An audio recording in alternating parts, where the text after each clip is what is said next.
this is another book review. So I just finished this book and I really love it. I've been talking to quite a few friends about it. And I'm reading this book because it's introduced by the book club and I'm going for my very first book club in a couple of weeks' time.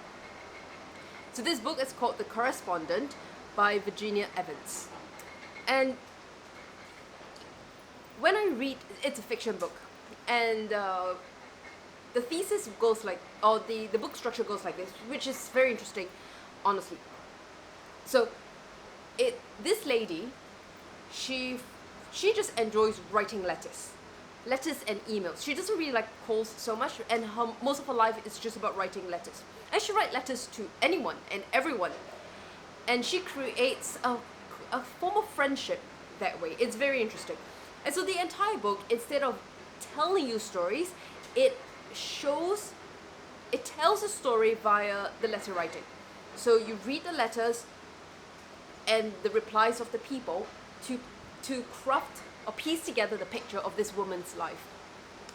It's quite cute. It started talking about her career, and she works in the legal field. She's retired now, and she talks about she works for a judge, and the judge passed away. So she started with attending the funeral and the people she met, and then she talks a lot more about her entire life and really showing snippets of her life through the entire book. I would say that the first 15% is a bit confusing. It's like I don't really grasp what's going on, but it's okay. I'm just going to push through, and I find that with a lot of fiction books. So it takes some time, at least for me, to get used to that. And then through that, the middle of the book, or at least up to 35%. So the first 50% of the book is interesting. I slowly understand who is in her life. I'm looking forward to specific people's replies. Some people I don't really care about. I'm trying to piece together what's going on in between the various letters that's in place. So very, very interesting. In the last 50%, there's a lot more drama of her life just showing up, and you can hear through her thought process or sharing her life with people via emails or letters. And it's really interesting. She talks about her considerations. She talks about, and she also showcases her career, her current social life, her past social life, her past relationship, her kids, and it teases in the beginning that she has 3 kids, but one kid died when he was very young. And then they continue the story, and then they reveal a lot more towards the end. And towards the end, I was so hooked on this story.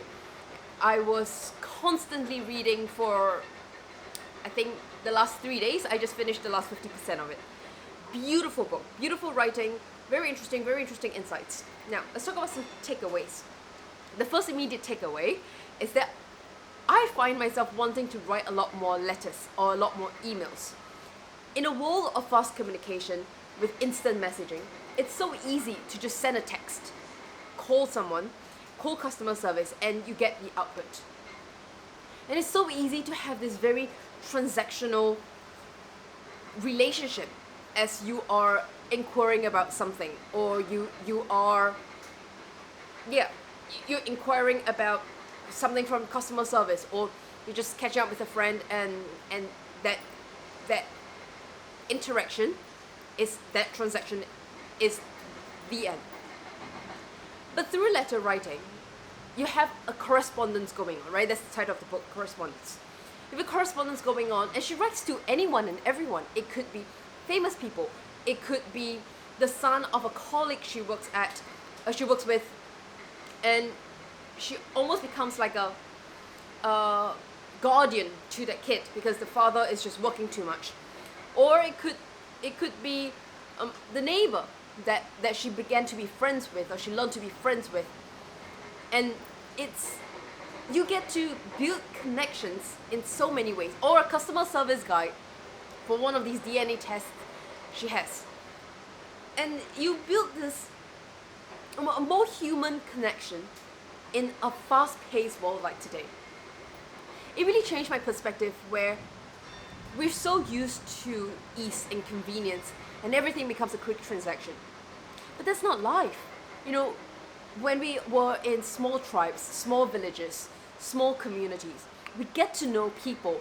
We get to learn about their names. We get to learn a little bit more about their lives. You don't have to dump all your information to them, but you get to learn about what they're going through, or, you know, how did they end up in this country?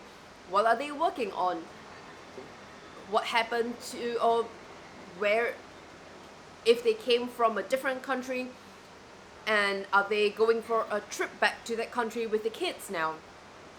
You get to learn to be so much more curious about people through these kind of slower communication. It's not long form communication, it's just a non-instant communication, much slower communication. And I think that's really lovely. It's very lovely to build this humane touch with people in our lives. And it could even be customer service, it doesn't matter. Because at the end of the day, the person behind the screen is a human. Well, until they all get replaced by AI.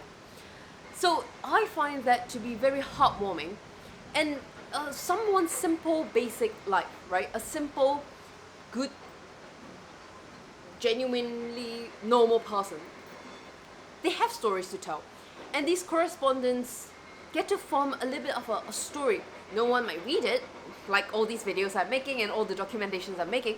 No one will probably care about this, and it doesn't matter. It doesn't matter. It's not being created, it's not being written, it's not being documented to be seen. It's just documented because it's worth documenting. You know, there's so much going on in life, and a little bit of my day, or my review, or my thoughts, or my outfit is something I simply want to document. Will anyone see it? I don't know. I don't care. That's not the point. The point is, it's worth documenting. It's worth sharing. And I really enjoy that slower pace. And I feel like in the world, because I don't have social media, but one of the things that I think is quite useful for social media is to keep in contact with people who are elsewhere. And letter writing can be an alternative way to keep in contact with people by sharing specific things. So I used to do that in the past, where I don't have social media, but when I go on trips, take pictures, then I'll send certain pictures to certain people and just share where I've been and what I'm doing. But it's very laborious, and it's just a bit exhausting. But if I actually sit down and I dedicate a few hours a week in the mornings, sitting down, writing letters, replying to people, I think that's very lovely. It's very intentional kind of content or like message to share with the person that I'm writing to. And it's just so much slower, which means I get to gather my thought between our previous correspondent and our current correspondent, what has happened, then I can share them and write letters. I love that. I think it's lovely. So I do want to start writing letters. Don't really know who to write it to. I've got friends that I send postcards to when I travel, but they're not the kind of pen pal kind of people. So I don't know, maybe I'll write letters to them, or maybe I'll find other people to write letters to. I started sending a lot more emails as an inquiry instead of calling customer service. I'm writing emails instead, and it's quite lovely. The other things are all in the book. Nothing like key takeaway per se. I will rate the book 3 out of 5. So 3 to me is good. 4, it's above average, and then 5 is completely outstanding. As opposed to everyone is 5, and then you minus points. So all books are 3, you either add or minus points. I'll say the book is 3. It's a very lovely book. There were some parts that I felt I was very touched by. There's some like romance in there, there's some fun little stories in there, and then it talks a lot about hardship, about a mother losing a kid, and you know, it haunted her for the rest of her life, and it even changed the relationship she had with the father of her 3 kids, which caused them to divorce after the kid died. So it talks a lot about real life things. I can't really relate to them, so but I could absolutely empathize by reading the stories. So great, I really love it. It's a good book. It's a good book. I won't go like, it's a good book that I recommend to people. I love the writing style. I love the stories. It's very interesting, very insightful. Some parts are quite funny, and then there are a lot of voices. in the book. So it's very, very interesting because they have different people's point of view. Because she's writing letters, but we're also getting the letters that she receives. So you have all these different perspectives. Very cute. I like it. Yeah. Good book. Any lessons I've learned or takeaways? I think for me the biggest takeaway is building connections with people, looking at slower communications as opposed to just texting someone all the time. And is there anything else that I'll take away from the book? I mean, the story is just a story. It's not like a non-fiction, or it's not any like self-help motivational book. So there's nothing really to take away over there. Yeah, she has been writing on guilt her entire life after her middle child died. So yeah, I think there will be some takeaway around guilt. But I'm not really a guilt kind of person, not Catholic, so I can't relate to that. I mean, I don't really have guilt. I'm not guilty about anything in my life. Never had any regrets either. So yeah, 3 out of 5. Maybe after going to the book club, I have a better way to learn how to review books. Okay, bye.